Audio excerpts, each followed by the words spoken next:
5 साल जो विधायक रह चुका है, तो अब उसका आज क्यों जोड़ने की जरूरत पड़ रही है? उन्होंने तो भरपूर विकास अपने समय में भी कहते हैं भरपूर विकास किए हैं। जब भरपूर जो विकास कर चुका है, आज क्यों जोड़? कहीं न कहीं उनको टिकट न मिलके दूसरे को मिलना, बड़ा विरोध होना, उसके बाद वो सीट भी हार जाना, कहीं न कहीं ये ऐसा नहीं लगता पार्टियों में विचार विमर्श होना चाहिए भाई? किस दुख का विषय है ही, क्योंकि हिंदू हिंदू एक होता है, हिंदू अलग नहीं होता है। ये सारी चीजें जो समाज में है, जो छोटी छोटी त्रुटियां हैं, हमें लगता है कि लोगों को भारतीय जनता पार्टी जोड़ने का काम इस समय चुनावी वर्ष चल रहा है और ऐसे में लगातार जो प्रत्याशी हैं कहीं न कहीं अपना क्षेत्र जो है वहाँ पे अपनी भूमिका अदा कर रहे हैं, लोगों से मिलना और जिस प्रकार से हो सकेगा उनके लिए जो भी उचित हो वो सब करना, ये सब शुरू हो गया है क्योंकि ये चुनावी वर्ष है। और जनपद जौनपुर का जो 9 विधानसभा है, सबसे ज्यादा उसमें चर्चा का विधानसभा इसमें बदलापुर बना हुआ है, क्योंकि और जगह तो इतना प्रत्याशी शायद एक्टिव नहीं है, लेकिन बदलापुर में लगातार जो प्रत्याशी हैं, जो वर्तमान में विधायक हैं, पूर्व विधायक हैं, सब कहीं न कहीं एक्टिव नजर आ रहे हैं। ऐसे में बाबा दुबे जी लगभग 1 महीने 1.5 महीने का उनका पद यात्रा शुरू हो गया है। रुद्राभिषेक करके उन्होंने ये कार्यक्रम चालू कर दिया है। श्याम नारायण बिंद एक समाजवादी पार्टी से हैं, वो भी अपना समाज सेवा कर रहे हैं और रमेश मिश्रा जी, उनका भी 15-16 अगस्त से उनका भी कार्यक्रम है। ऐसे में लगातार ये कार्यक्रम का दौर चल रहा है और हमारे बीच उसी विधानसभा से प्रत्याशी के रूप में लगातार संघर्ष कर रही है बातचीत। बहुत बहुत स्वागत है जी। धन्यवाद आकाश जी।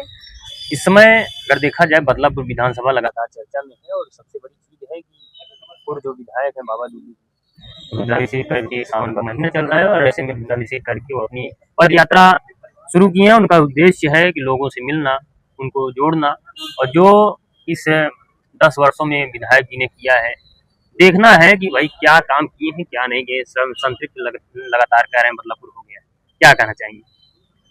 देखिए, आस्था अपनी जगह है, पूजा पाठ आस्था अपनी जगह है, लेकिन आस्था के आड़ में लोग बदलापुर में क्या संतृप्त हो चुका है क्या नहीं हो चुका है उसको देखना, राजनीतिक आस्था में राजनीति को मिक्स करना है, तो मेरे जो भाई विचार है ये गलत है। ये गलत है कि आप आस्था को राजनीति को मर्ज कर रहे हो। आस्था के नाम पे राजनीति को आप मर्ज कर रहे हो, तो ये बहुत गलत है। आप आस्था को आस्था के तरीके से करिए, राजनीति को राजनीति के तरीके से करिए। और रही बात कि जोड़ने का काम करेंगे, 1.5 महीना आप बोल रहे हैं ना कि 1.5 महीना लोगों को जोड़ने का काम करेंगे। देखिए, पूर्व विधायक रह चुके हैं, 5 साल जो विधायक रह चुका है, तो अब उसका आज क्यों जोड़ने की जरूरत पड़ रही है? उन्होंने तो भरपूर विकास अपने समय में भी कहते हैं भरपूर विकास किए हैं। जब भरपूर जो विकास कर चुका है, आज क्यों जोड़ने के लिए निकला है? तो जाहिर सी बात है ना, इस 10 साल में उनका जो जनता से कनेक्टिविटी जो है खत्म हो गई है। जनता का उनके बीच में गैप बन चुका है ना, तभी तो उनको अब जोड़ने की जरूरत पड़ रही है। वो एक पद यात्रा निकाल रहे हैं 1.5 महीने का। अगर आप लगातार अपने क्षेत्र में बने होते तो आज पद यात्रा निकालने की जरूरत नहीं पड़ती। अगर आपकी जनता से बराबर संवाद होता, कनेक्टिविटी बनी होती, ये जरूरत ही नहीं पड़ती। सीधी सी बात है। अब हमको ले लीजिए, आज तक हम कभी पद यात्रा ये सब कभी नहीं निकाले हैं, क्योंकि लगातार में 2017 से अभी 26 चल रहा है, लगातार मैं बनी हूँ। हाँ, बीच में मेरा 1-1.5 साल गैप हो गया था, मैं छत्तीसगढ़ में, उसमें प्रवास के दौर पे थी, मैं प्रवास पे थी। मैं वहां भी मैं पार्टी के लिए कार्य कर रही थी, वहां भी मैं फ्री नहीं बैठी थी। लेकिन कुछ विरोधियों का, कुछ विपक्षियों का रहता है कि तो गायब रही, नया आई गई, इनका कब देखे ना आए, बस सोशल मीडिया पे चलाती है। ये सब तरह तरह की बातें लोग अफवाहें जो फैला रहे, गलत है, सरासर गलत है। मेरा सोशल मीडिया कोई पुराना उठा के देखे, हर गाँव हर ग्रामीण, हर जो पिछड़ा गाँव एरिया है, हर मेरे जनसंपर्क उनको तस्वीर मिलेगी, लोगों से मिलना जुलना उनको दिखेगा। तो क्या मतलब है जिस प्रकार से ये कार्यक्रम चल रहा है, आपको क्या लगता है कि चुनावी वर्ष है इसलिए ऐसा कार्य कर रहे हैं कि पहले भी ऐसा? नहीं, बिल्कुल बिल्कुल, निश्चित रूप से जो चुनावी वर्ष है, अभी 5-6 महीना चुनाव बचा है, इसलिए कर रहे हैं। आप बताइए, 4 साल जो बीच का गैप था, अभी 22 में चुनाव था ना विधानसभा, 22 के बाद बताइए 4 साल बीच में कौन ये पद यात्रा किया? बताइए, सावन के महीने में या दुर्गा पूजा के महीने में या 17-18 कौन सा अभी आने वाला, अभी जो मौजूदा विधायक को करने वाले यहाँ पर बता रहे थे, कौन किया बताइए? 4 साल में कोई पद यात्रा किया? लेकिन आस्था के नाम पे आजकल लोग इतना क्यों खिलवाड़ कर रहे हैं? आस्था के नाम पे खिलवाड़ किया जा रहा है, राजनीति को आस्था से मर्ज किया जा रहा है, इसका जो मैं विरोध करती हूँ। कहीं न कहीं उनको ये लगता है कि भाई हम बढ़िया से विधि विधान से पूजा पाठ करके क्षेत्र में निकलेंगे तो जनता का जो विश्वास है, जो समर्पण है हमारे प्रति और अधिक लगेगा, क्योंकि अब चुनावी वर्ष है। ऐसे में लोगों को जोड़ना, लोगों से मिलना एक आम प्रक्रिया हो जाएगी। हो सकता है पूर्व विधायक, हाँ, लेकिन उनको ऐसा लगता हो। लेकिन पूर्व विधायक रह चुके हैं ना। जी जी। मैं तो अभी कुछ भी नहीं हूँ, मैं तो सामान्य से पार्टी कार्यकर्ता हूँ, अपनी जनता की सेवक हूँ, सेविका हूँ। वो तो पूर्व विधायक रह चुके, जो पूर्व विधायक 5 साल रह चुके हों, उनको जो है पूजा अर्चन करके जो है लोगों को जोड़ने की जरूरत क्यों पड़ रही है ना। मेरे हिसाब से लग रहा है जिसका जनता से जुड़ाव रहता है, जनता के बीच बना रहता है, उसको इस तरीके से जोड़ने की पदयात्रा करने की जरूरत नहीं पड़ती है। अभी हाल ही में चुनाव हुआ, 3 उपचुनाव हुआ, जिसमें एक बीजेपी जीती है, बाकी एक कांग्रेस, एक दूसरा पार्टी जीता है। ऐसे में आपको क्या लगता है, जिस प्रकार से चुनाव हुआ, उपचुनाव हुआ, ऐसे में भाजपा का हार कैसा लगता है? क्योंकि बिहार में जहाँ राष्ट्रीय अध्यक्ष जी का सीट है, जहाँ उनका बूथ है, वहाँ पे मतलब हार हो गई।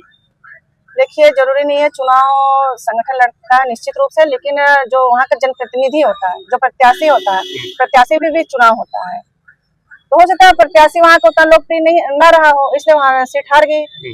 माननीय राष्ट्रीय अध्यक्ष जी जब थे लगातार वो जीते हैं, वो सीट लगातार जीती है।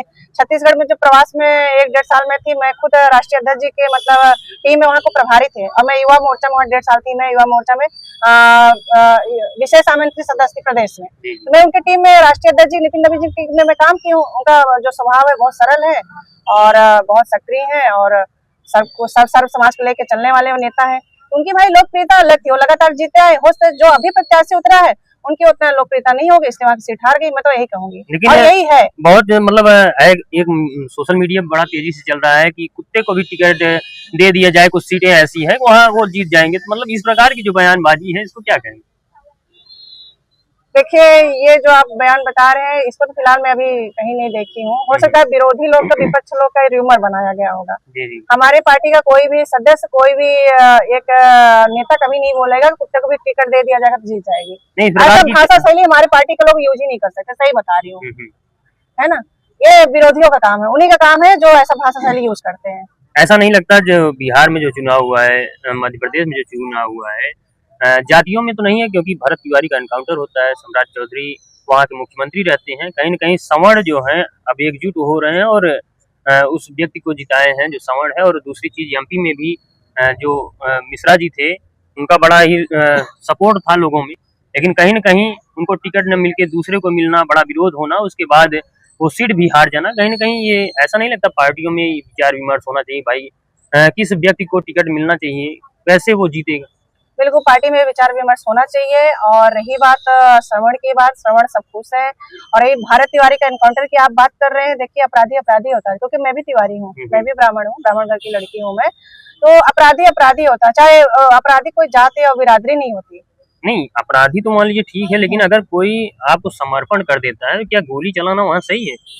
नहीं, गोली चलाना वहाँ तो सही नहीं था। अगर उन्होंने समर्पण किया तो मैं भी वो वीडियो देखी थी, अगर समर्पण किया था तो गोली चलाना तो गलत था। इसका मैं भी विरोध करती हूँ। इसी को लेकर पूरा मतलब ये मामला चला, क्योंकि वो अपराधी था, ठीक है, वो सरेंडर कर किया तो जेल में बंद होना चाहिए, लेकिन सरेंडर करने के बाद उसको गोली चलाना, सबसे बड़ी चीजें यही इसमें चल रही है। देखिए, इसमें सरकार की हमको नहीं लगती गलती है। जैसे कुछ भी कहीं भी कोई घटना होती है, सब जल्दी से सरकार को टिकरा फोड़ देते हैं, अरे सरकार की वजह से हो गया। ऐसे हर चीज में सरकार की गलती नहीं, वहाँ पे प्रशासन ने लापरवाही की है, बहुत बड़ी लापरवाही हुई है।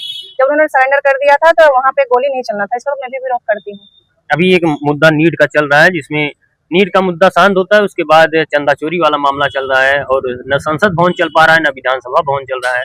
ऐसे में बातें होगी कैसे? विरोधियों का काम है, विपक्षियों का काम है, वो प्रोपोगंडा करते रहना है, वो इसी तरीके से हल्ला करते रहेंगे ताकि जो सरकार की योजनाएं हैं जन जन तक न पहुंच पाए, कुछ आगे की योजना ना बनाई जाए। लोगों का काम ही है डिस्टर्ब करना। चंदा चोरी के बारे में पहले भी बता चुकी हूँ कि इस पे जो है लगातार जांच चल रही है, और जो इसका जो दोषी होगा उसको निश्चित रूप से जो है उसको, उसके लिए सरकार जो है एक्शन लेगी। जिस प्रकार से इस समय माहौल चल रहा है, पहले हिंदू मुस्लिम का मामला चल रहा था, अब हिंदू आपस में ही लड़ रहे हैं। कहीं इस समय SC/ST का भी मामला बड़ी तेजी से चल रहा है। निषाद समाज अपनी पार्टी बना लिए हैं, राजभर समाज अपनी पार्टी बना लिया है, मतलब सब जातियों का अलग अलग पार्टी हो गया। ऐसे में मतलब आपको नहीं लगता कि लोगों का जुड़ाव कैसे होगा जब सबकी अपनी पार्टी बन जाएगी? देखिए, मेरा कहना है कि भारत भूमि अखंड है, भारत भूमि अखंड है, और जो मुसलमान अपनी पार्टी बना लिए, निषाद अपनी पार्टी बना लिए, देखिए सबकी अपनी विचारधारा है, इसमें मैं क्या कहूँ। लेकिन मेरे हिसाब से भारत भूमि अखंड है, सबको एकजुट होना चाहिए। जितने हिंदू भाई हैं सबको एकजुट होना चाहिए, अपना एकजुटता के अपना एक परचम लहराना चाहिए देश में, पूरे भारत में। और ये बहुत दुख की बात है कि निषाद अपनी पार्टी बना ले रहे हैं, यादव अपनी पार्टी बना ले रहे हैं, ब्राह्मण अपनी पार्टी बना ले रहे हैं, ब्राह्मण को देखते कहीं मंच सभा हो रही है, क्षत्रियों को देख रहे हैं अलग से मंच सभा हो रही है। ये सारी चीजें तो दुख का विषय है ही, क्योंकि हिंदू हिंदू एक होता है, हिंदू अलग नहीं होता है। ये सारी चीजें जो समाज में है, जो छोटी छोटी त्रुटियां हैं, हमें लगता है कि लोगों को भारतीय जनता पार्टी जोड़ने का काम कर रही है और आगे जो है इसमें सफलता जरूर मिलेगी और सारे हिंदू एकजुट होंगे। एक चीज और कि इस समय मतलब आरक्षण ऐसा मुद्दा है कि लोगों का ये कहना है, जो दलित समुदाय से आते हैं उनका ये कहना है कि ब्राह्मण उनके घर की बेटी जब उनके घर जाएगी तो वहीं से आरक्षण खत्म किया जाएगा। ऐसा आपको क्या लगता है? ब्राह्मण की बेटी जब दलित के घर हाँ, जाएगी, जब दलित के घर जाएगी ब्याह के, तब उस दिन से आरक्षण खत्म होगा। आरक्षण खत्म होने के लिए कौन बोला है? ये दलित समाज कहता है। अच्छा, दलित समाज ऐसा कहता है? जी। ये देखिए, अगर दलित समाज ऐसा कहता है तो भाई उनकी अपनी विचार है। नहीं, आपको क्या लगता है कि ब्राह्मण की बेटी अगर दलित परिवार में जाएगी, क्या आरक्षण खत्म हो सकता है? मतलब इस प्रकार की बातें बयानबाजी करने का क्या मतलब हो सकता है? कुछ दुष्ट आत्मा होती है लोगों में, तो अपने दुष्टता के हिसाब से वो अपनी बातें रखते हैं, समाज में जो है निगेटिव फैलाते हैं, निगेटिव फैलाने का काम करते हैं। तो उनका जो दुष्ट आत्मा वही कर रहे हैं, निगेटिव फैला रहे हैं। ऐसा कभी नहीं होगा। आने वाले विधानसभा चुनाव को लेकर क्या कहना चाहेंगे? क्या सरकार तीसरी बार फिर से भाजपा सरकार यूपी में बन पाएगी? बिल्कुल 101% भाजपा सरकार बन रही है और आने वाले समय में लगातार 50 साल भारतीय जनता पार्टी की ही सरकार रहेगी। 50 ये मैं साल? दावे के साथ कह रही हूँ। हाँ, आज मेरी उम्र 39 साल है, 39 रनिंग है, मैं बता रही हूँ, 39 साल की मैं हो गई हूँ और आने वाले समय में 50 साल तक मेरी भारतीय जनता पार्टी की सरकार रहेगी। तब मैं बुढ़ी हो जाऊंगी, लेकिन मुझे लगता है मैं जीवित रहूंगी और वो दिन मैं एक सुख का अनुभव लूंगी। कहीं न 50 कहीं साल। आप भी अगर टिकट मिलता है, आप भी मान लीजिए जीतती हैं, तो कहीं न कहीं पूरा फोकस रहेगा पार्टी को लेकर। बिल्कुल रहेगा, बिल्कुल। जो पार्टी जिस विचारधारा की है, हमारी भारतीय जनता पार्टी सारा समाज को लेकर चलने वाली विचारधारा के बिल्कुल बिल्कुल फोकस रहेगा, जी जहाँ से हम लोग लगे हैं। तो दोस्तों, इस प्रकार से इस समय अब चुनावी वर्ष चल रहा है और लगातार बदलापुर की बात किया जाए, बदलापुर में लगातार सुनीता तिवारी जी हैं, एक्टिव भी रहती हैं। आगे वाले चुनाव में देखिए क्या कुछ होता है, टिकट मिल पाता है कि नहीं। अगर टिकट मिलता है तो मजबूती के साथ ये भी चुनावी मैदान में उतरेंगे और फिलहाल कई प्रत्याशी हैं जो अपने आप को इसमें धुरंधर समझ रहे हैं। लेकिन अब आगे क्या कुछ होता है मैं जरूर आपको जानकारी दूंगा। बने रहें हमारे साथ। जय हिंद।